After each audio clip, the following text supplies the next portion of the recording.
Hello. Alright. So hello, my name is P5.1 and my ID is 225870944. And this is passage number 5. It's about inheritance. Okay.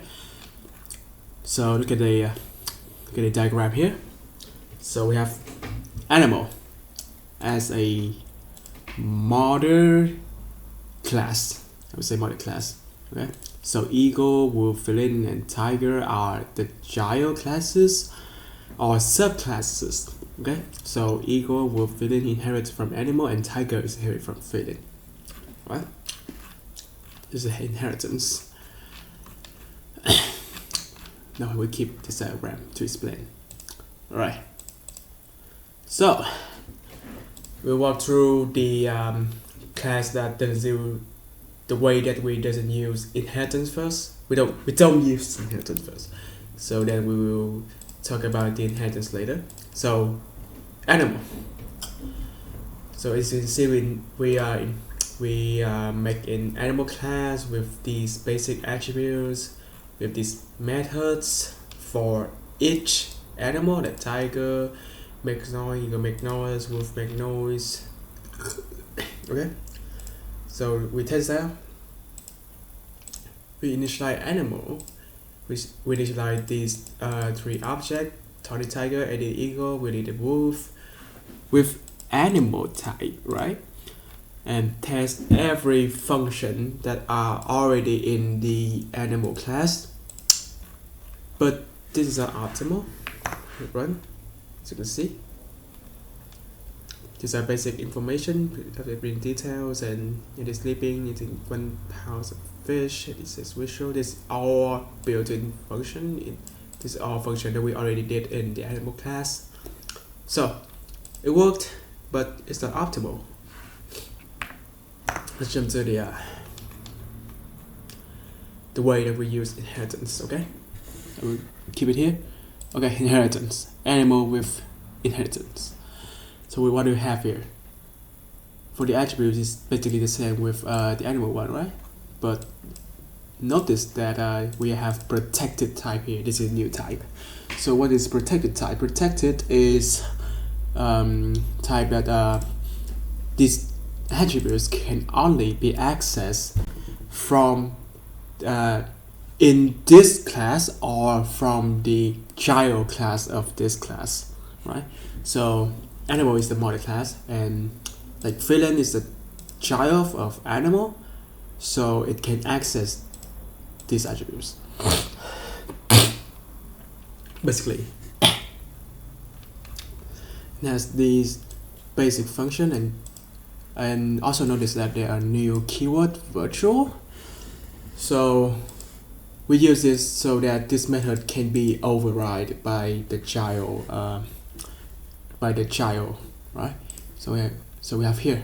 Let's take wolf first, for example, since wolf inherit directly from the animal. So we have two new attributes. We have these two right here. We initialize it, and notice that we don't initialize these attributes, but we use the base method, this base right here, to inherit all the the value from the animal, right? So we're using this. I believe in Java is called super, but in C# is base. Okay. In Java we have this. What do you call it in English? The override. Yeah, this override thing. But in C# we can just put it here, override. Okay, so override, we override the method in make noise, right? So in this animal we have make noise method here at virtual, so it's able to be overridden. For wolf, we use this override keyword to override that method. What does override mean? Basically we when we call this make noise in the wolf class, this will be executed instead of this. Okay, So as you can see down here, where is it? Where's the wolf? Here's the wolf. Okay, make noise is how, right? This is how, not making a noise, right? But for eat, it is 10 pounds of meat right here, not animal eats, right? Howling in the moon. This is a new method right here. So this is pretty down, yeah, basically. Okay, that is for the wolf, and now we go to the tiger and lion, which is the child class of the feline, and the feline is also a child of the animal, right? So two new attributes right here. We use super to inherit these attributes, initialize new attributes, and we have two new method right here, which is sleep and roar. Okay, and for the lion, we have new attributes. We overrided everything, from the feline. We have override method, make noise. We have override eat. We have a new method called hunt. Where's lion? Tony is a tiger. Leo right here. So here the feline is sleeping.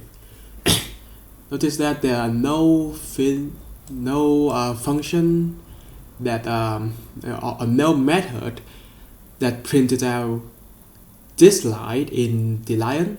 So this one is in the feline class right here, the sleep one. Okay, so you can see that the child class can use the method from its mother. Okay, so right here, initialize it, Leo, blah blah blah. All right, it's 15 pounds of meat. I believe is also in the lion one. Yeah, it's override method, and it's the same for the tiger. So I want to talk about it. So now for the bird, two new attributes, initialize it, inherit these. Oh, notice here that it has a new virtual method in the bird class, which will later be overridden in the eagle and penguin class. It is child classes like eagle and penguin. So right here, the fly one, right here, yeah, the fly. So for the eagle, it's running up the sky with span of blah blah. Where's the eagle? Right here, eagle. Eagle is roaring up sky. It will span of 2.3 meters. Right? So this is override from the bird, and this magnet is override from the animal. It works just fine. And notice that in the eagle or the penguin, was penguin. Yeah, the penguin. We have the new attributes right here are private, not protected, since this is the lowest child in the tree. So it doesn't need to be protected anymore, since the high since its moderate classes doesn't need to use it. Yeah. So that's it. I think it explains everything. It's just overriding things. Yeah. The way down there, just example. Let's for the penguin first. Penguin 2. Yeah. Penguin can swim? No, probably no. No, probably yes. So yeah, can fly but can swim excellently. This is the override method from the bird, right? We have program make noise and E2, and new method is waddle. And that's it. Simply it. Oh, next is the overloading, right? Overloading. as you can see right here, we have four custom print method, right? So if the parameter we put in is a string, it will output like this. If the input parameter is integer, then it's like this, and the same for this. And this, as you can see, yeah. So this is a string, this is a single string, integer, single integer. This is a string, integer. This is a string, integer, right? And that's it.